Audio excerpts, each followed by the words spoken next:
welcome to We're Not Wizards. My name's Richard. Today we're looking at this. It's Flash 8. It's by Scorpion Masque and it was provided to us by Coiledspring Games. Flash 8 is designed by Joan Defer and it is a flicking disc dexterity type puzzle game. Yes. When I was a young man and Christmas laid before us like the winter wonderland it was, and it was a long time ago, probably before you were born, Our Christmas gifts were split into two separate areas because Santa was a clever person, and in order to prevent us from getting up at some ungodly hour in the morning, we were fined at the end of our beds when we woke up a stocking, or in our case a football sock, which was stuffed full of delights. Everything from tangerines to big chocolate Santas to various things that produced lights and sounds and were definitely broken by Boxing Day. And one of the things that was commonly part of that stocking was a plastic puzzle which consisted of blocks which you would slide around to form a kind of a full picture, whether it was like a cartoon character or a spaceship or something along those lines. They were utterly dull, very, very tricky, and at my age my brain had neither the capacity or the patience to sit there and figure them out. So it was kind of with a little bit of, childhood disdain that I started to read the instructions to Flash 8, and I just discovered, much to my horror, it was pretty much about sliding little plastic shapes around in order to win.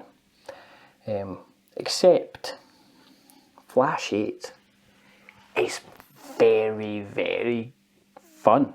It's pretty good. It's pretty it's a colourful wonder and a little bit marvellous. But why, you ask? How could we go from just having sliding plastic, you just said a minute ago it was dreadful, to this sliding plastic being something wonderful? Because at the essence of Flash 8, it mixes kind of competition with an easy to grasp basic set of rules. You've touched on this before, about this is a product that's primarily aimed at you getting as many members of the family around the table, be it children, be it relatives, and you will be basically trying to match as many of these cards as possible. On each of the cards they'll have a kind of a various kind of pattern of shapes which you must kind of create on your own little kind of cardboard board. And you do this by essentially kind of sliding the plastic shapes around like one of these little click-clack puzzles until you manage to match the card. And then you shout the word Flash, you claim the card, and it's all yours. Goes in your pile, the card gets replaced, and you go on. And there's 4 cards in the centre. Everybody's concentrating on any of cards of any time. And then you keep playing until the deck runs out, and then the person who's managed to collect the most cards is declared the winner. It all sounds pretty pedestrian.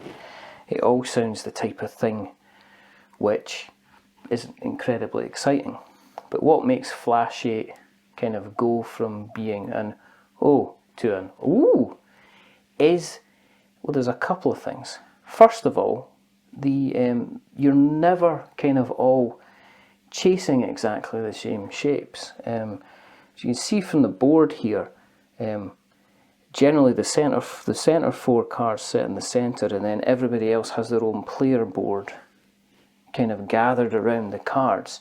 Now, your card, or the shape that you're trying to make here, is dependent on the way that you're facing.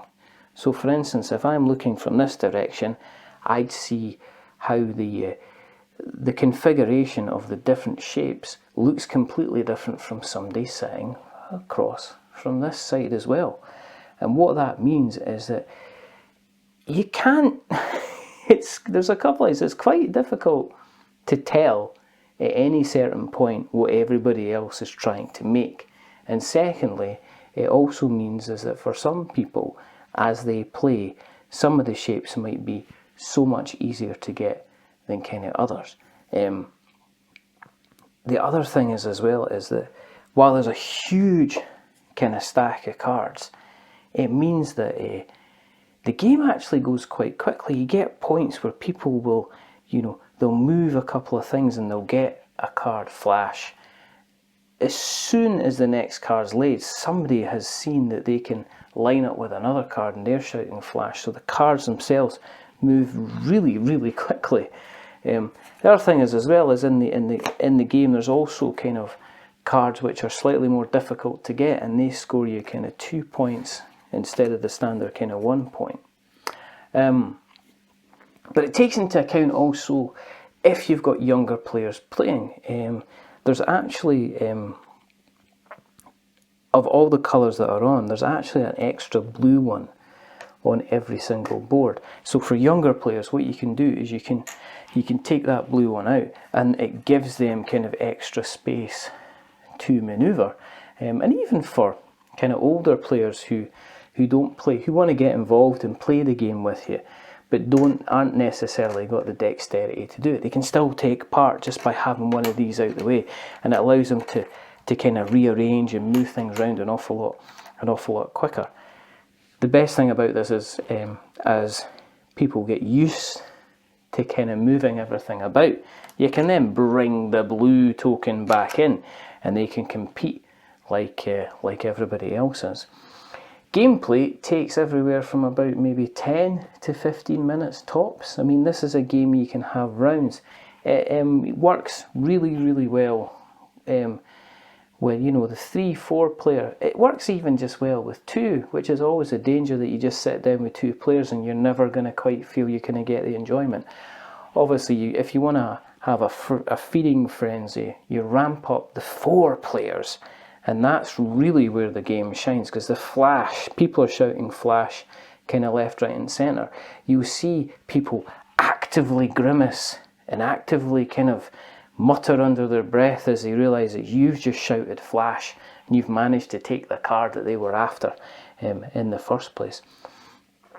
For us, it's just a nice, quick, kind of fun game that doesn't, the rule book's a pamphlet, the artwork's really, really striking. It really looks lovely when it's kind of on the table. It doesn't take up an awful lot of space as well, so it's not going to be a big, huge, lumbering box that's going to take an awful lot of time. And the box itself, it's got space for the tokens which you can put together in the set, so it's pretty easy to store and get out. You don't need to, you're not going to end up spending kind of 10 minutes kind of sorting out all these tokens then before you can even get the game played. So as far as we're concerned, if you're looking for something which is going to be fun, easy to play, isn't going to be complicated. There's a solo mode in here as well, which is kind of fun as well. It's almost like a scoring mechanism where you're trying to get as many kind of combinations as possible out of a set of cards that you can play. It's fun. It's not as fun as playing against somebody else. If solo games are what you're at, then you probably will enjoy it. If you can get it even with somebody else to the table, you're going to have a really good fun time. So that's Flash 8 from Scorpion Masque and provided to us by Coiledspring Games. My name is Richard. This is We're Not Wizards, and remember, stay safe, roll 6s, and keep these fingers flicking so you can go flash.